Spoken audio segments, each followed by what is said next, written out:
இந்த நாளிலே பெர்சியா என்கிற நாட்டினுடைய வரலாறை நாம் பார்க்க போகிறோம். கர்த்தருடைய வேதம் சொல்லுகிறது, உபாகமத்தின் புஸ்தகம் 11ஆம் அதிகாரத்தின் 28வது வாக்கியம், கர்த்தரின் பிரமாணங்களுக்கு கீழ்ப்படியாமல் வேறே தேவர்களை பின்பற்றினால் அவர்களுக்கு சாபம் வரும் என்று வேதம் சொல்லுகிறது. பெர்சியா யார்? இந்த பெர்சியா ஆதியாகமத்தின் புஸ்தகம் 10ஆம் அதிகாரத்தை நீங்கள் வாசிப்பீர்களானால் நோவாவுடைய வம்ச வரலாறு அங்கே சொல்லப்படுகிறது. ஆதியாகமம் 9ஆம் அதிகாரம் 18வது வாக்கியத்தில் பேழிலிருந்த நோவாவின் குமாரர்கள் சேம், காம், யாபோத் என்பவர்கள். ஆதியாகமம் 10ஆம் அதிகாரம் 1 வாசித்தீங்கன்னா நோவா குமாரர் சேம், காம், யாபேத் வம்ச வரலாறை குறித்திருக்கிறது. 10:2 யாபேத்தின் குமாரர் கோமார், கோமாகின் மருமகன்தான் மாத்தான். அந்த மாத்தாயினுடைய வம்சம்தான் மேதியர்கள் என்று சொல்லப்படுகிறது. சரிங்களா? இவர்கள்தான் பெர்சியாவினுடைய மூதாதையர்கள். மாத்தாய் வழித்தோன்றர்கள் தான் மேதியர்கள். மேதியர்கள் இன்றைய ஈரானின் மூதாதையர் என்று சொல்லப்படுகிறது. இவர்கள் தங்கள் மூதாதையருடைய விசுவாசமான ஆண்டவரை தொழுது கொள்கிற ஆராதிக்கிற பழக்கத்திலிருந்து அவர்கள் விடுபட்டு விக்கிரக வனத்துக்கு சென்று விட்டார்கள் என்கிறது சரித்திரம் சொல்லுகிற காரியங்கள். இவர்கள் எப்படிப்பட்ட விக்கிரகத்தை வணங்கினார்கள் என்றால் நெருப்பை, ஃபயர், தீயைத்தான் அவர்கள் கடவுளாக வணங்கினார்கள். 1935ஆம் ஆண்டு வரையிலும் பெர்சியா என்கிற தேசம் முதலாக கோரேஸ் என்கிற ஒரு ராஜா வருகிறதை பார்க்கிறோம். அவனுடைய 120 நாடுகளை ஆண்ட அரசன் கோரேஸ் என்பது பார்க்கிறோம். இந்த கோரேஸ் ஆண்ட பெர்சியாவிலிருந்து தான் கலப்பு உணவு ஒன்று உலகத்துக்கு அறிமுகமாயிற்று. எப்படி என்றால் மாமிசமும் மசாலாக்களும் அரிசியும் சேர்ந்து சமைக்கப்பட்ட உணவு தான் அந்த காலத்தில் சமைக்கப்பட்டிருக்கிறது. இந்த காலத்தில் அதுக்கு பிரியாணின்னு சொல்கிறோம் இல்லைங்களா? இந்த பிரியாணியுடைய அறிமுகம் செய்தவர்களே இந்த பெர்சியர்கள் தான். 1935க்கு முன் இந்த பெர்சியா என்கிற நாடு பெர்சியாவாகத்தான் இருந்தது. 1935க்கு பிறகுதான் பெர்சியாவுக்கு வேறு பேர் கொடுக்கப்பட்டதாக வரலாறு சொல்லுகிறது. இவர்கள் மித்ரா என்கிற தெய்வ வழிபாட்டை உடையவர்கள். இந்த மித்ரா யார் என்றால் நெருப்பின் தலைவன்.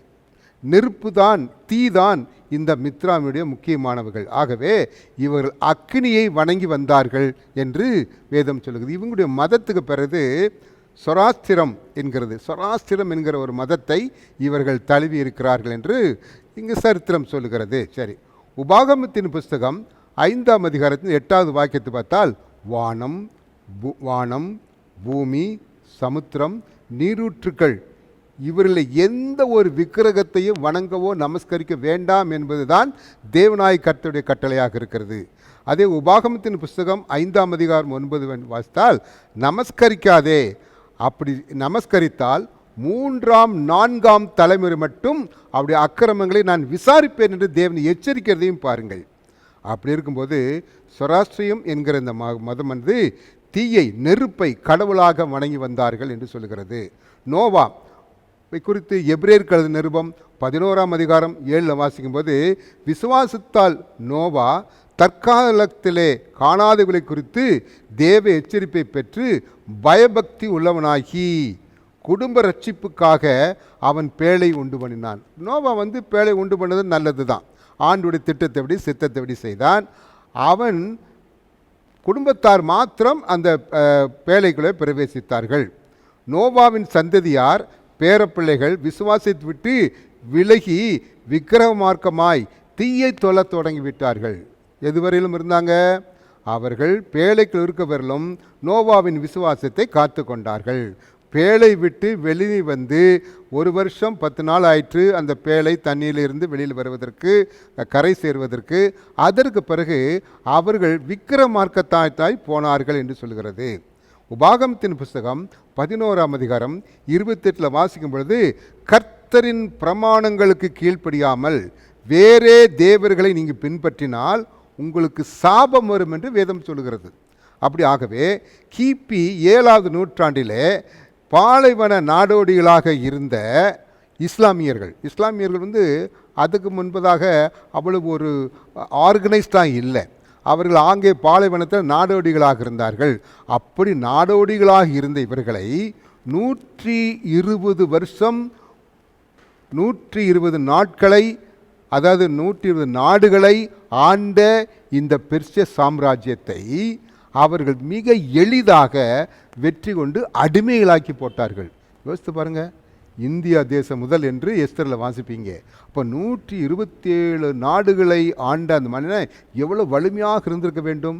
அவர்கள் தேவனுக்கு கீழ்ப்படியாதபடியினால், தேவன் பாதுகாப்பை விலக்கி விட்டபடினால் அவர்கள் அடிமைகளாக போனார்கள் என்று சரித்திரம் சொல்லுகிறதை நாம் இங்கே பார்க்கிறோம். அப்படியானால் ஈரான் ஒரு முஸ்லிம் தேசமாக மாறி போயிற்று. எப்பொழுது?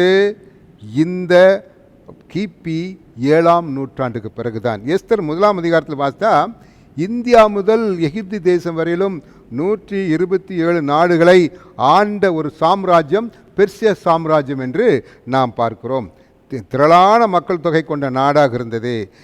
இன்றைய பெர்சியா என்கிற நாடு கிபி 7வது நூற்றாண்டுக்கு பிறகு ஈரான் என்று மாறிவிட்டது.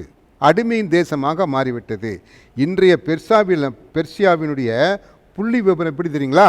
16,48,000 சதுர கிலோமீட்டர் பெர்சியா அல்லது ஈரான் என்கிற நாட்டினுடைய பரப்பளவு. இதில் முஸ்லீம்கள் எவ்வளவு இருக்கிறார்கள் என்றால், அவர்கள் சொற்பமாக இருந்திருக்க வேண்டும். தேவனுடைய வார்த்தைக்கு கீழ்ப்படியாதபடினால் அவர்கள் இன்று பிரபலமாகி இந்த பெர்சியா மதத்தை சேர்ந்தவர்கள், சராஸ்டிரிய மதத்தை சேர்ந்தவர்கள் 0.4%, கிறிஸ்தவர்கள் 0.4%, யூதர்கள் 0.2%. ஆனால் முஸ்லீம் தான் கம்மியாக இருக்கணும். தேவனை இவங்களை உதாசீனப்படுத்தினபடினால் இந்த பெர்சியர் அடிமைகளாக்கி விட்டாங்க இல்லைங்களா? ஆகவே இன்றைய ஜனத்தொகையில் ஈரானில் 99% மக்கள் முஸ்லீமாக இருக்கிறார்கள். இதுக்கு என்ன காரணம் என்றால், இவர்கள் தேவனை ஆராதிக்காதபடிக்கு அவர்கள் விக்கிரகத்தை தொழுது கொண்டதால் தான் வேதம் சொல்லுகிறது. அப்படியானால் பெர்சியாவை யாரெல்லாம் ஆண்டாங்க தெரியுமா? பிரபல்யமான ராஜாக்கள் பேரை சொன்னாலே அது பெருமையாக இருக்கும் இல்லைங்களா? அகஸ்வேர் என்கிற ராஜா ஆண்டிருக்கிறார், தரியு என்கிற மன்னன் ஆண்டிருக்கிறார், கோரேஸ் என்கிற மன்னன் ஆண்டிருக்கிறார், அர்த்தசஷ்டா போன்ற பிரபல்யமான மன்னர்கள் ஆண்ட பகுதி சார் அது. என புகழ்பெற்ற மன்னர்கள் ஆண்டு வந்ததா இருந்தாலும் இவர்கள் சொராஸ்ட்ரியம் என்கிற விக்கிரக மார்க்கத்தை, நெருப்பை வழங்கினபடியினால், தேவ திட்டத்திற்கு எதிராக இருந்தபடியினால் இவர்களுக்கு எருசலேமை மீண்டும் கட்டுவதற்கோ ஆலயத்தை கட்டுவதற்கோ வாய்ப்பு தரப்படவில்லை என்று பார்க்கிறோம். எவ்வளோ ஒரு வருத்தமான செய்தி. நோவா எவ்வளோ பெரிய பக்திமான், ஆண்டவர் சொல்லுக்கு அப்படியே கீழ்ப்படிந்தவன். அப்படி வம்சத்தார்கள் நோவாவின் வம்சத்தை அப்படியே வழிமுறையை பின்பற்றி வந்திருந்தால் ஆசீர்வாதமாக ஜனமாக இருந்திருப்பார்கள். பெர்சியா இன்று உலகத்தை ஆளக்கூடிய நாடாக தேசமாக இருந்திருக்கும். அவர்கள் சோனம் போனபடியினாலே ஆண்டவரே எதிராளியாக இருந்த முஸ்லீம்கள் என்று அவர்களை ஆக்கிரமித்து கொண்டார் என்று பார்க்கிறோம். ஆனாலும் நோவா மேலே வைத்திருக்க கொஞ்சம் அன்பை இந்த ஜனங்களுக்கும் காட்டினார். ஆகவே தான் ஆண்டவராகி தேவன் செய்ய தெரியுமா? இந்த ஏசாயா 6ஆம் அதிகாரம் 14 படி கோரேஸ், தரியு என்கிற அப்புறம் அர்த்தசாஸ்திரா என்கிற மன்னர்களை கொண்டு, அவர்கள் புறஜாதி மன்னர்களாக தான் போயிட்டாங்க, தேவனை விசுவாசிக்காதவங்க தான் போயிட்டாங்க. இருந்தாலும் அவர்களை கொண்டு எருசலேமை கட்டும்படியான ஒரு வாய்ப்பை கொடுத்தாருன்னா, நீங்கள் என்னை விட்டு விலகி போனாலும், என்னை விட்டு மீறி போனாலும், நான் அன்புள்ள தேவன் மீண்டும் என்னிடத்து திரும்பி வரமாட்டீங்களா என்கிற ஆதங்கத்தோடு காத்திருக்கிற ஒரு தேவன் என்பதை நாம் புரிந்து கொள்ள வேண்டும். சரி, இந்த பெர்சியா ராஜா அர்த்தசாஸ்திராக்கு ஆண்டவர் என்ன செய்தார் என்று பாருங்கள். இவர்களில் கர்த்தருக்கு தன் மனதை கொடுத்தார்கள். இந்த ராஜாக்களெல்லாம் கொஞ்சம் யோசித்து பார்த்தாங்க. யாரு? தன்னுடைய தாத்தாவாகிய நோவாவினுடைய விசுவாசத்தை அவர்கள் யோசித்து பார்த்தபடினால், ஐயோ எங்கேயோ தவறு செய்திருக்கிறோம் என்று யோசித்தபடினால் தேவன் அவர்களுக்கு கிருபை காட்டினார். ஆகவே ஏசாயா 44ஆம் அதிகாரம் 28வது வசனம் சொல்லுகிறது, கோரேஸ் என்னுடைய மெய்ப்பன்னு சொல்கிறார். யார் இவங்கெல்லாம்? ஆண்டுடைய விசுவாசத்தை விட்டு வழி விளங்கி போனவருங்க, மெய் தேவனை விட்டுட்டு விக்கிரங்களை வணங்கினவங்க. பொதுவாக அப்படி தங்கள் எதிராக நடந்து கொண்டால் அவர்களை கண்டுகொள்ள மாட்டார்கள். ஆண்டவர் எவ்வளோ அன்புள்ளவர்னு பாருங்க. நோவாவுக்கு காட்டின ஒரு இரக்கத்தை இவங்களுக்கு காட்ட வேண்டுவதற்காக இந்த கோரேசி குறித்து சொல்லும் பொழுது இவன் என்னுடைய மெய்ப்பன் என்று சொல்கிறார். எனக்கு பிரியமானதெல்லாம் அவன் செய்வான் என்று அவன் மேல் தேவனாய் கர்த்தர் சொன்னதை பாருங்கள். அது மாத்திரமில்லை, ஏசாயா 45:3 வாசிக்கனா, இஸ்ரவேலின் கர்த்தர் நானே என்று நீ அறியும்படிக்கு உங்களை பெயர் சொல்லி அழைத்தேன். அந்த கோரேசு குறித்து சொல்லும்போதுப்பா, நான் தாப்பா இஸ்ரவேலின் தேவன், உடைய தாத்தாவுடைய தேவனுப்பா, ஆகவே உன்னை பெயர் சொல்லி அழைத்திருக்கிறேன் அப்படிங்கிறாரு. அப்படின்னா கர்த்தருக்கு பிரியமானவங்களே, நாம் கற்றுக்கொள்கிற பாடம் என்ன தெரியுமா?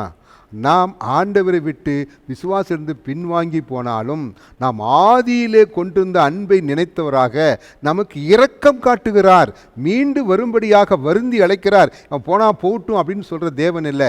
எப்படியாவது என் மகன் மீண்டும் திரும்பி வந்து விடுவானா என்று ஆதங்கத்தோடு பார்க்கிற தேவனாக இருக்கிறார் என்பதை பாருங்கள். அது மாத்திரமில்லை, இந்த கோரேஸ் பிறப்பதற்கு 150 ஆண்டுகளுக்கு முன்பதாகவே தீர்க்க தரிசனமாக உரைக்கப்பட்டவன். அவன் தாயின் கற்பத்திலே தோன்றுவதற்கு முன்பதாகவே இவன் என்னுடைய மெய்ப்பன் என்று சொல்லிட்டு இருக்கிறாரு. அது மாத்திரமில்லை, கோரேஸ் நான் சொல்கிறபடி என் மேல் விசுவாசத்தை தொடர்ந்து பிடித்து கொண்டிருப்பானால் அவன் போகிற வழியில் எந்த தடங்களும் இருக்காது. ஏசாயா 45:2 வாக்கியத்தை வாசித்தா, நான் உனக்கு முன்னே போய் கோணலானவைகளை செவ்வையாக்குவேன். யாருக்கு முன்னாக? இந்த கோரேஸ் என்கிற பிரஜாதி ராஜா ஆண்டவர் மேல் வைத்திருக்கிற கொஞ்சம் அன்புக்காக தேவன் பாராட்டின கிருபை என்பதை பாருங்கள். எபிரேயர், இஸ்ரவேலர், யூதர்கள் செய்ய தவறிவிட்ட காரியத்தை, தவறிவிட்ட ஊழியத்தை வேறு மத நம்பிக்கையில் இருக்கிற கொஞ்சமாவது கடவுளிடத்தில் அன்பு வைத்திருக்கிற பக்தியாயிருந்த ராஜாக்களை கொண்டு தேவன் தன் ஊழியங்களை நிறைவேற்றினார் என்று சொல்லப்படுகிறது. நம்ம பெருமை பாராட்டுறோம், நாங்கள்லாம் கிறிஸ்தவர்கள், நாங்கள் அப்படி செய்கிறோம் இப்படி செய்கிறோம். கர்த்தருக்கு பிரியமானவர்களே, பெருமையினாலே தேவனுடைய ராஜ்யம் அல்ல, தாழ்மையில்தான். ஆகவே ஆண்டவரே பாவியாயிருங்க மேல் கிருபியாயிரு என்று சொல்கிறவர்களுக்கு தான் தேவனுடைய இரக்கம் இருப்பதாக சொல்லப்படுகிறது.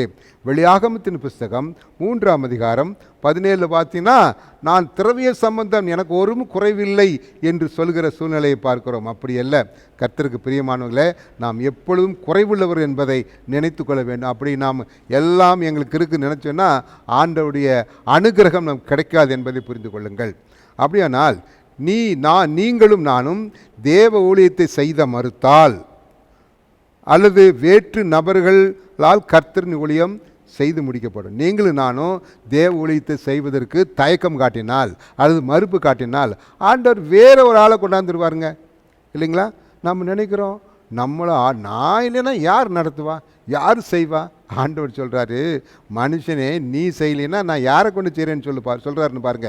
லூக்கா வைத்தியன் எழுதின 19 வாக்கியத்தை வாசித்தா, இவர்கள் பேசாதிருப்பாரானால் இங்கே காணப்படுகிற கல்லுகள் பேசுன்னு சொல்கிறாரு. The stone will speak for me, கல்லுகள், ராக் வில் ஸ்பீக் ஃபார் மீங்கிறாரு.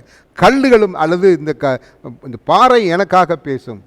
ஆண்டவரால் உயிருள்ள பொருள்களையும் மாத்திரமல்ல அக்னிகளையும் பேச முடியும். நீங்கள் வாசித்து பார்த்தீங்கன்னா கழுதை பேசினதாங்க நீங்கள் வாசிருப்பீங்க. கழுது எங்காவது பேசுமானா ஆண்டவரால் பேச வைக்க முடியும். ஆகவே நீங்களும் நானும் தேவன் சார்பாக பேச வேண்டும், ஊழியம் தொடர வேண்டும் என்று தேவன் எதிர்பார்க்கிறார். அப்படின்னா நமக்கு என்ன கொடுத்திருக்கிறார், நம்மளுடைய கால் என்ன, நமக்கான அழைப்பு என்ன? 2 பேதுரு 1 வாக்கியத்தை வாசித்தால், உங்கள் அழைப்பை தெரிந்து கொள்ளுதலையும் உறுதியாக ஜாக்கிரதையாய் பற்றி கொள்ளுங்கள், இவைகளின்படி செய்தால் நீங்கள் தவறுவதில்லை. உங்களுக்கு ஆண்டவர் ஒரு அழைப்பை கொடுத்திருக்கிறார். அந்த அழைப்பை தெரிந்து கொண்டு அதிலே ஜாக்கிரதையாய் நடக்க நீங்கள் பழகிக்கொள்ளுங்கள். அப்படி செய்வதானால் நீங்கள் ஒருபோதும் தவறுவதில்லை என்று ஆண்டவர் சொல்லுகிறதை பாருங்கள். பெர்சியர்களால் உலகத்திற்கு அருமையான ஒரு உணவு தான் அறிமுகப்படுத்தப்பட்டது. வேறு ஒரு பெரிய காரியம் அவங்களால இல்லை. ஆனால் அவங்க பாரம்பரியமாக பார்த்திங்கன்னா அவங்களுடைய கட்டடக்கலையெல்லாம் மிக பிரபல்யம். அதெல்லாம் அவர்கள் தேவனை விட்டுவிட்டபடினால் அவைகள் தொடர்ந்து பாராட்டுக்குரியதாக இல்லாது போய்விட்டது. பாபிலோன் சாம்ராஜ்யத்துக்கு பிறகு உலகத்தை, அதாவது இந்த தானியேல் ஒரு சிலை பார்ப்பீங்க இல்லைங்களா, பொன்னான தலை பாபிலோன், அதுக்கு பிறகு மேதிய பெர்சியா அப்படிலாம் இருக்கும் பார்த்தீங்களா. பாபிலோன் ராஜ்யத்துக்கு பிறகு உலகத்தையே கட்டி ஆள வேண்டிய ஒரு சாம்ராஜ்யம் இருக்கும் என்றால் எஸ்தரில் சொன்னபடி 127 நாடுகளை அந்த காலங்களில் ஆண்ட அந்த ராஜ்யம், அதற்கு பிறகு தேவனுடைய வார்த்தை கீழ்ப்படிந்திருந்தால் உலகம் முழுவதும் இன்னைக்கு எத்தனை கண்டம்னு சொல்கிறோம்? 5 கண்டம், நாங்கள் இப்போ 6 கண்டங்கிறாங்க இல்லைங்களா? இத்தனை காண்டினென்ட்டை அவங்க தான் ஆழ்ந்திருப்பாங்க. அவங்க மொழி தான் பெரிதும் பிரதானமாக இருந்திருக்கும். ஆனால் என்ன ஆயிற்று? அவர்கள் சோரம் போனபடியினால் அந்த ஆளுகை அவங்களை விட்டு எடுபட்டு போய்விட்டது என்பதை பார்க்கிறோம். ஆட்சியாளராக ஆள வேண்டியவர்கள் அடிமைகளாக போனார்கள் என்று சொல்லப்படுது. அவங்களுடைய கட்டடக்கலையும் பெர்சிய மொழியும் உலகத்தில் தலை சிறந்த மொழி, ரொம்ப அருமையான ஒரு மொழி. ஏன்னா பண்டைய மொழிகள் ஒன்று தான் இந்த பெர்சியன் மொழி. அவங்க கட்டடக்கலை அவங்கள மாதிரி இந்த ஆர்கிடெக்சர் யாராலும் செய்ய முடியாது. ரோமர்கள் கூட இவர்களிடம் தான் கற்றுக்கொள்ள வேண்டும். அவ்வளவு நேர்த்தியான கட்டிடக்கலை, நூதனமாக மிக அழகியாக நேர்த்தியாக வடிவம் அமைக்கிறதுல பெர்சியர்களோட கட்டடக்கலை விட்டு வேறு யாரும் இருக்க முடியாது. அப்படிப்பட்ட கட்டடக்கலை இவர்கள் அரபியர்கள் அல்லது முஸ்லீம்களில் அடிமையாய் போனபடினால் ஒன்றுமில்லாமல் அடிமை வாழ்வு வாழ்ந்து கொண்டிருக்கிறார்கள். அவங்க செஞ்ச காரியன அவர்கள் தாத்தாவினுடைய தெய்வமாகிய ஆண்டவராகிய தேவனை விட்டுவிட்டு விக்கிரகத்தை வணங்கினபடினால் தேவன் அவர்களை தண்டித்தார் என்பதை காட்டிலும் பாதுகாப்பை விட்டு விலக்கி விட்டார் என்பதுதான் உண்மை. ஏசாயா 54ஆம் அதிகாரம் 7வது வாக்கியத்தை பாருங்களேன். உன்னை கைவிட்டேன், ஆனாலும் உருக்கமான இரக்கங்களால் உன்னை சேர்த்து கொண்டேன் என்று சொல்கிறார். நான் ஏற்கனவே சொன்னபடி நோவாவுக்கு காட்டின அந்த கிருபை நிமித்தமாக அவருடைய சந்தையாருக்கும் கொஞ்சம் அந்த கிருபை காட்டப்பட்டது. ஆகவே அகதிகளாக இந்தியாவுக்கு வந்தவர்கள், இந்த பெர்சியர் என்று அழைக்கப்படுகிற ஈரானியர்கள் அகதிகளாக இந்தியாவுக்கு வந்தாலும் அவங்க தாத்தாவு காட்ட கிருபையினால அவர்களில் சிலருக்கு உன்னதமான இடத்தை ஆண்டவர் கொடுத்தார். உதாரணத்துக்கு டாட்டா, 2வது கோத்ரேஜ், 3வது வாடியா, 4வது மிஸ்ரி, 5வது பூனவில்லா ஆகிய பெர்சிய சந்ததியார்கள் இன்றும் நம் இந்திய தேசத்தில் மிக பிரபல்யமாக இருக்கிறார்கள். டாட்டா என்று சொன்னால் ஷாம்ஷெட்பூர் ஸ்டீலில் இந்த டாட்டா விட்டால் வேறு இல்லை. இப்போல்லாம் காரெலாம் பார்த்திங்களா, டாட்டா காரில் பார்த்திங்கன்னா சீப்பஸ்ட் அண்ட் பெஸ்ட் கார்னால் டாட்டா கார் தான். டாட்டாவில் பஞ்சுன்னு ஒரு கார் இருக்குது. அது ஆண்ட்ரோட 4.5 லட்சம் தான் சொல்கிறாங்க. இப்படியெல்லாம் மக்களுக்கு சேவை செய்ய வேண்டும் என்னும் அவர்களுக்கு இருக்கிறது. ஆகவே டாட்டா போன்றவர்கள், கோத்ரேஜ் என்ன யாருன்னா அர்ஷேர் கோத்ரேஜ், அவருங்க பூட்டு வீட்டு உபயோகப் பொருளெல்லாம் இந்த கோத்ரேஜ் நிறுவனம் தான் செய்கிறது. வாடியா அப்படின்னா கப்பல் கட்டுவதில் மிகவும் பிரபல்யமானவர்கள் இந்த வாடியா. அது மாத்திரமில்லை, பாம்பே டைங்னு ஒரு பெரிய டெக்ஸ்டைலுக்கு பார்த்திங்களா, அது இவங்களுக்கு தான். அது மாதிரி பிரிட்டானியா பிஸ்கட், அப்படியும் விமானத்தில் கோ ஏர் அப்படின்னு ஒரு விமான கம்பெனி இருக்குது, அதெல்லாம் இந்த வாடியாவை குரூப்பை சேர்ந்தது. பூனவில்லா அப்படிங்கிறது சீரம் இன்ஸ்டிடியூட் ஆஃப் இந்தியா, இவர்கள் தான் தடுப்பூசி மருந்துகளை வேக்சினேஷன் சொல்கிறீங்களா, இவையெல்லாம் உற்பத்தி பண்ணுகிறவர்கள். பூனாவில் பிம்பிரி என்கிற இடத்துல இவர்கள் நிறுவனம் இருக்கிறது. அப்படின்னா தாத்தாவுடைய விசுவாசத்தை கொஞ்சம் எண்ணி பார்த்த அவருடைய சந்ததியாருக்கு தேவன் கிருபை செய்து வைத்து அவர்களை உயர்த்தி இருக்கிறார் என்று பாருங்கள். அப்படின்னா முழுவதுமாக கர்த்தருடைய வார்த்தை கீழ்பட்டிருந்தா, நான் ஏற்கனவே சொன்னபடி உலகத்தை ஆளுகிற ஆட்சியாளர்கள் யார்? இந்த பெர்சியராக இருந்திருப்பார்களே ஒழிய இன்றைக்கு ஈரான் என்கிற தேசம் இருந்திருக்காது. பெர்சியா என்கிற நாட்டில் தான் தொடர்ந்து இருக்கும். நமக்கான பாடம் என்ன அப்படின்னா, நோவா மெச்சத்தக்க விசுவாசிங்க. அவரை போல ஆண்டவர் சொன்ன மாத்திரத்தில் 120 வருஷம் ஒரே பிரசங்கம் தான் பண்ணார். என்ன பண்ணார்? மழை வரும். ஏன்னா அந்த காலத்தில் மழையே பார்த்ததில்லை. பூமியிலிருந்து மூடு பனி எழும்பி பயிர்களை நனைத்து விவசாயம் நடந்தது. ஆகவே 120 வருஷம் பிரசங்கம் பண்ணார். ஆகவே மழையை பார்த்துறாத மக்களுக்கு அவர் என்ன செஞ்சுருக்கோன்னா, ஏனோக்குன்னு விசுவாச வாழ்க்கையை காட்டிருந்திருக்கணும். அணுவ பாடமாக சொல்லியிருந்தால் 120 வருஷத்தில் வேறு யாரும் கன்வெர்ட் ஆகலின்னு அது அங்கலாய்க்காதபடிக்கு ஒரு சிலராவது கையளவு நபர்களையாவது அவர் ஆதாயப்படுத்தியிருக்க வேண்டும். ஆனால் அவர் தன்னுடைய விசுவாசத்தில் மாத்திரம் இருந்துட்டார், மற்றவங்களுக்கு சொல்லலை. கர்த்தருக்கு பிரியமானவங்களே, நீங்கள் மாத்திரம் ரட்சிப்பில் இருக்கணும்னு இவரோடு யோசிக்காதீங்க. நீங்கள் அடைந்த ரட்சிப்பையும் சந்தோஷத்தையும் சமாதானத்தையும் தேவனிடத்தில் அனுபவிக்கிற அனுகூலங்களையும் அண்டை வீட்டார், அயலகத்தார், மாற்று விசுவாசமுடையவர்கள், விக்கிர ஆராதனைக்காரர்கள், ஒருவேளை ஞாயிறு சபையார் யாராக இருந்தாலும் உங்களுடைய அன்பை அவங்களுக்கு காட்டி உள்ளதென்றும் இல்லது இல்லதென்றும் உங்களுக்கு கற்றுக் கொடுக்க வேண்டும் என்பது நமக்கான பாடமாக இருக்கிறதை நாம் புரிந்து கொள்ள வேண்டும். சரி, அப்படினால் வெள்ளத்திலிருந்து தரைக்கு வந்த பொழுது அவர்கள் நோவாவின் குடும்பத்தார்கள் பலி செலுத்தினார்கள், அப்படின்னா தொழுது கொண்டார்னு அர்த்தம். அதற்கு பிறகு அங்கே பிரிந்து பிரிந்து வாழும் பொழுது அந்த விசுவாச வாழ்க்கை அவர் விட்டு விட்டார்கள் என்று தான் வேதம் சொல்லுகிறது. அப்படின்னா எந்த சூழலிலும் கிறிஸ்துவினுடைய விசுவாசம் விலகக்கூடாது. பவுலாட்டியார் சொல்கிறார், கிறிஸ்துவின் அன்பை விட்டு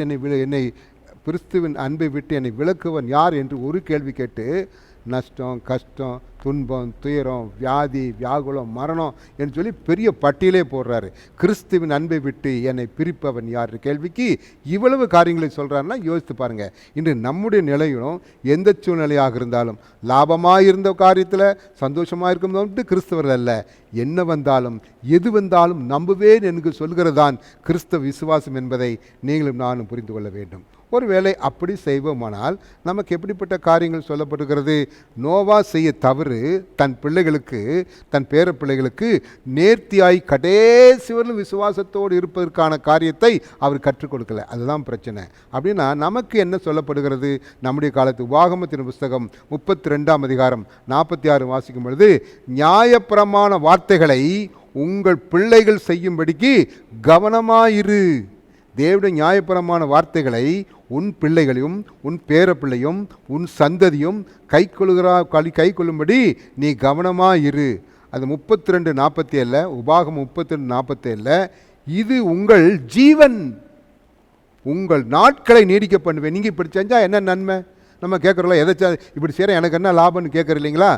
ஆண்டுடைய நியாயபரமான வார்த்தைகளை நீங்களும் உங்கள் பிள்ளைகளும் உங்கள் பிள்ளைகளின் பிள்ளைகளும் உங்கள் சந்ததியும் பின்பற்றினால் தேவன் என்னத்தை கொடுக்குறாரு தெரியுமா? விலை கொடுத்து வாங்க முடியாத கொடுக்குறாரு. என்னன்னா, யாராவது நம்ம உயிரை விலை கொடுத்து வாங்க முடியுமா? நம்முடைய வாழ்நாட்களை விலை கொடுத்து வாங்க முடியாது இல்லைங்களா? ஆண்டவர் சொல்கிறாரு 32:47, இது உங்கள் ஜீவனாக இருக்கிறது, உங்கள் நாட்களை, ஆயுசு நாட்களை நான் நீடிக்க பண்ணுவேன். நமக்கு எவ்வளோ தெரியுமா ஆயுசு நாட்கள்?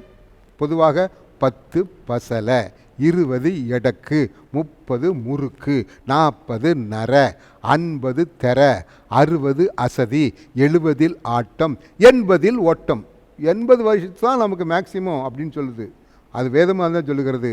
வருத்தமும் சஞ்சலமும் 80 ஆண்டுன்னு சொல்லுது. ஆண்டவர் சொல்கிறாரு, நீ என் பிள்ளையாக என் வசனத்துக்கு கீழ்ப்பட்டு நீயும் உன் பிள்ளைகளும் பிள்ளையும் உன் சந்ததியும் என்னுடைய வார்த்தையிலிருந்து விலகாது இருப்பாரானால், என் பிரமாணத்தை கடைப்பிடிப்பிருந்து விலகாது இருப்பாரானால் அவர்களுக்கு ஜீவனை தருவேன். எந்த ஆபத்தான சூழ்நிலையாக இருந்தாலும் அவர்கள் ஜீவனும் இருக்க செய்வேன். அவருடைய ஆயுசு நாட்களை நான் கூட்டி நீடித்து தருவேன். எவ்வளோ பெரிய பாக்கியம்! இன்றைக்கி அற்பாயுசில் போகிற அநேகரை பார்க்குறோம் இல்லைங்களா? அவங்கள பார்த்து அங்கலாய்க்கிறோமே. நம்மளும் நம்முடைய பிள்ளைகளும் நம்முடைய சந்ததிகளும் நீடித்த நாட்களாக இருந்து இந்த சமுதாயத்திற்கு ஒரு விடிவெள்ளையாக, இந்த சமுதாயத்திற்கு ஒரு முன்னோடியாக இருப்பாரானால் எவ்வளவு பெருமை! உலகத்தில் மாத்திரமல்ல, ஆண்டுடைய கண்களிலும் கிருபை பெற்ற மாட்டோமா? ஜாக்கிரதையாக இருக்க வேண்டும். சரி, எப்படி ஐயா அவங்க பிள்ளைகளுக்கு சொல்லித்தர்றது? கேள்வி வருது இல்லையா? எல்லாம் கர்த்தருடைய வசனத்தை கற்றுக்கொடுன்னு சொல்கிறீங்க. அவங்க எப்படி சின்ன பிள்ளையாக இருக்காங்களே, குழந்தையாக இருக்கிறாங்களே, அவங்களுக்கு தெரியாதேன்னு சொன்னால் புரியாதே, சின்ன குழந்தை 1 வயசு பையனுக்கு எடுத்து சொல்லித்தர முடியும் அப்படின்னு நீங்களும் நானும் யோசித்தா வேத என்ன ஆலோசனை சொல்லுது பாருங்கள். உபாகமத்தின் புஸ்தகம் 11ஆம் அதிகாரம் 20வது வாக்கியம் சொல்லுகிறது, பிள்ளைகளுக்கு உபதேசித்து அவர்கள் உட்கார்ந்து இருக்கிற பொழுதும், அவர் வழியில் நடக்கிற பொழுதும், அவர் படுத்து கொள்கிற பொழுதும் அவைகளை குறித்தே பேசி வீட்டு வாசல் நிலைகளிலே தேவனுடைய பிரமாணத்தை எழுதி வை. இல்லைங்களா? இன்றைக்கி உட்கார்ந்துருக்கும் போது என்னத்தை பேசுகிறோங்க பொதுவாக தெரியுங்களா? நீங்கள் வீட்டில் உட்கார்ந்துருக்கும் போதும் அரசியல் பேசுகிறாங்க, சினிமாவை பேசுகிறாங்க, டிவி சீரியல் பேசுகிறாங்க. இதெல்லாம் அபத்தமானவைகள். இவைகள் இந்த உலகத்திற்கும் சீர்கேடு அடைய செய்யும், வர்ற உலகத்துக்கும் உதவாது. இல்லைங்களா? படுத்துக்கொள்கிற போது இன்றைக்கி என்ன செய்கிறாங்க? படுத்துக்கொள்ளும்போது கண்டதை பேசுகிறாங்க, அந்த மாயாஜால கதைகளை பேசுகிறாங்க, பல தவறான காரியங்களை பேசுகிறாங்க. வேதம் சொல்லுகிறது பெட் டைம் பைபிள் ஸ்டோரின்னு சொல்லுகிறது. வேத கருத்துக்களை, வேதத்தில் எத்தனையோ கருத்துக்களை, தாவீதின் கதையை சொல்லலாம், சிம்சோனின் வலிமையின் கதையை சொல்லலாம். இப்படி ஒவ்வொரு கதைகளை உங்கள் பிள்ளைகளுக்கு படுக்கும்போது சொல்லும்பொழுது அவர்கள் மனதில் பதியும் என்பதை புரிந்து கொள்ளுங்கள். அது மாத்திரமில்லை, வாசல் நிலையில் என்னத்தை எழுதி வைக்க வேண்டும் என்று சொன்னால், வாசல் நிலைகளில் ஆண்டவருடைய ஆசீர்வாதம், இந்த அலங்கத்துக்குள்ளே வந்தவர்கள் சமாதானத்தோடு இருக்கிறார்கள். ஆகவே இந்த இல்லம் தேவன் வாழ்கிற இன்பம், கிறிஸ்து வாழ்கிற இல்லம். ஆகவே இதில் அசூசியான காரியங்கள் காணப்படக்கூடாது என்பதெல்லாம் எச்சரிக்கையாக நீங்கள் எழுதி வைக்க வேண்டும் என்று வேதம் சொல்லுகிறது. அப்போது மாத்திரமில்லை, ஐயா இதெல்லாம் நாங்கள் செஞ்சிட்டோம், இன்னும் இது இந்த காலத்து பிள்ளைகளுக்கு சொல்கிறோம், அவங்க யாருக்கு சொல்லணும் அப்படின்னு கேள்வி கேட்டிங்கன்னா, சங்கீதம் 78:4 பார்த்தீங்கன்னா, உன் பிள்ளைகளுக்கு சொன்ன அவன் பிள்ளைகளுக்கு சொன்னான் இல்லையா, அதோடு நிறுத்திக்கூடாது, சந்ததி சந்ததியாக வசனம் சொல்லுகிறது, பின்வரும் சந்ததிக்கு அவைகளை மறைக்காமல் அவர் பலத்தையும் அவர் அதிசயங்களையும் குறித்து விவரித்து பேசு. சந்ததினா 2-3, தகப்பன், மகன், பேரன், கொள்ளு பேரன் அப்படி சொல்லி அப்படி தொடர்ந்து கர்த்தருடைய வசனம் அவங்க மனதில் இருக்கும்படியாக செய்ய வேண்டும். சங்கீதம் 78:6 வாசிங்கன்னா, இனி பிறக்கும் பிள்ளைகளாக சந்ததியார்கள் அதை அறிந்து கொண்டு அவர்கள் எழும்பி தங்கள் பிள்ளைகளுக்கு சொல்லுவார்கள். பேர பிள்ளைகளுக்கும் பிறக்கிற பிள்ளைகள் என்ன செய்யணுமா, தங்கள் பிள்ளைகளுக்கு கற்றுக் கொடுக்கும்படியாக தேவனுடைய வார்த்தையை அவளுக்கு ஸ்ட்ராங்காக மனதில் இருத்தி வச்சிருப்பா அப்படிங்க சொல்கிறார். அதோடு நிறுத்தி நினைக்கிறீங்களா? ஐயா நான் தாத்தாவாக இருக்கிறேன், என் மகன் இருக்கிறான், அவன் மகன் பேரன் இருக்கிறான், அவனுடைய மகன் இருக்கிறான்னு வைத்துக்கொள்ளுங்களேன். தாத்தா என்ன செய்யணும் தெரியுமா, அல்லது அப்பா என்ன செய்யணும் தெரியுமா? யோபு 6:24 சொல்லுது, ஐயா நம்ம எதில் தப்பு செஞ்சோமோ அந்த தப்பை திருத்திக்கணும் மகனே, பேரனே தப்பை திருத்திக்கணும் சொல்லி அவர் திருத்தத்தக்க வகையில் எச்சரிப்பு கொடுக்கணும்.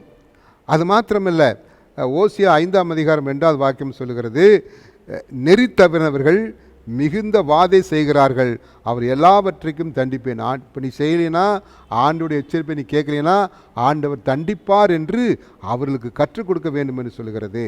பாபிலோன் சாம்ராஜ்யத்துக்கு பிறகு உலகையே ஆள வேண்டிய சாம்ராஜ்யம் பெர்ஷியா.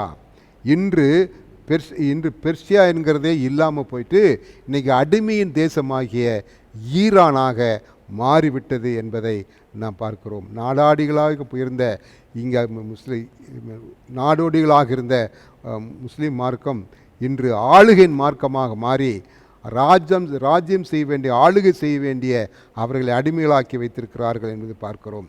தேவ ஜனமே, நீங்களும் நானும் ஜாக்கிரதையாக இருக்க வேண்டும். உபாகமம் 11:28 சொல்லுகிறது, கர்த்தரின் கற்பனைகளுக்கு கீழ்ப்படியாமல் போனால் சாபம் வரும். தேவனுடைய வார்த்தைக்கு நாம் கீழ்ப்படியாமல் போனால் சாபம் வரும் என்பதை அவர்கள் உணர்த்தக்க செய்யுங்க. 1 கொரிந்தியர் 9:16 வாக்கியம் சொல்லுகிறது, சுவிசேஷ பிரபல்யம் என்பது என்மேல் விழுந்த கடமை. ஆண்டுடைய நற்செய்தி சொல்லுகிறது என்மேல் விழுந்த கடமை. தமிழில் சுவிசேஷன் சொல்கிறோம், இங்கிலீஷில் காஸ்பல், GOSPELL அப்படின்னு 2 பிரிச்சிங்கன்னா, கோ அண்ட் ஸ்பெல், நீ போய் ஆண்டவருடைய ரட்சிப்பை நீ அவங்களுக்கு சொல்லு அப்படிங்கிறது தான். நீ பெற்ற நன்மைகளை, ஆண்டவர் உங்களுக்கு என்ன செய்தார் என்பதை மற்றவர்களுக்கு சொல்லு என்பது தான். சரி, ஒருவேளை அதை நாம் செய்யாமல் இருந்தால் என்ன நடக்கும்? லூக்கா 17:32 சொல்லுகிறது, லோத்தின் மனைவியை நினைத்து கொள்ளுங்கள். தேவனுடைய வார்த்தைக்கு கீழ்ப்படியாமல் போய் திரும்பி பார்த்தபடினால இன்று வரையிலும் அந்த சவக்கடல் மேற்பகுதியில் அவள் தூணாக நிற்கிறாள். மனுஷியாக இருந்தவள் தூணாக மாறி போனாள். அப்படின்னா தேவனுடைய பிள்ளைகளும் தேவனுடைய வார்த்தைக்கு கீழ்ப்படியாமல் போனால் அவர்கள் மனிதர்களாக இருப்பதை காட்டிலும் வேறு விதமாகத்தான் இருக்க முடியும். ஆகவே நீங்கள் எதை செய்யுங்கள். ஆண்டவர் சொல்கிறாரு, நான் சொல்லுகிறதை நீங்கள் செய்யாவிட்டால் உங்களுக்கு ஐயோ என்று சொல்லப்படுகிறது. எஸ்தர் 4:14 சொல்லுகிறது, நான் செத்தாலும் சாகிறேன்ப்பா, யூதர் ரட்சிப்புக்காக நான் மௌனமாக இருக்க மாட்டேன் என்று எஸ்தர் சொல்லுகிறதை பாருங்கள். அப்படின்னா நமக்கு கொடுக்கப்பட்ட காலங்கள் இந்த காலங்களுங்க, ஆண்டோட வருகை நேரங்க. தேவ ஜனமே, நாம் தேவ வசனத்திற்கு கீழ்ப்படிய நம்மை பழக்கப்படுத்தி கொண்டு நம்முடைய சந்ததியாருக்கு சொல்லி அவங்க சந்ததி அவங்களுக்கு சொன்னால் இன்று ஆள வேண்டிய பெர்சியா அடிமையாய் போனது மாதிரி நம்மராதபடிக்கு நம்முடைய பேர்கள் என்றென்றும் நிலைபெறமாக இருக்கும். ஆண்டவர் ஜீவனை தருவார். நம்முடைய ஆயுசு நாட்கள் நீண்டிருக்கும் என்பதை ஒருபோதும் மறந்துவிட வேண்டாம். பிரசங்கின் புஸ்தகம் 12ஆம் அதிகாரம் 13வது வாக்கியம் சொல்லுகிறது, காரியத்தின் கடைத்தொகையை கேட்போமாக, தேவனுக்கு பயந்து அவர் பிரமாணங்களை கைக்கொள். இது எல்லா மனுஷரு மேலும், இந்த டிஸ்கிரிமினேஷனே கிடையாது. இங்கே கிறிஸ்தவங்க தான் கடைப்பிடிக்கணும், இந்த ஓய்வு நாள் ஆசிரியர் கடைப்பிடிக்கணும், அப்படி கிடையாது. எந்த மனிதனாக இருந்தால் அந்த மனிதனுக்கு 10 பிரமாணம் தேவை. நம்ம நினைக்கிறோம் இந்த 10 பிரமாணங்களை குறித்து வேறு யாரும் பேசலைன்னு சொல்லி. சினிமாக்காரெல்லாம் பேசியிருக்கிறாங்க. 6 மனமே 6, அந்த ஆண்டவன் கட்டளை 6. 6வது கட்டளை பற்றி அங்கே கவிஞர் கண்ணதாசன் பேசுகிறத பாருங்கள், இல்லைங்களா?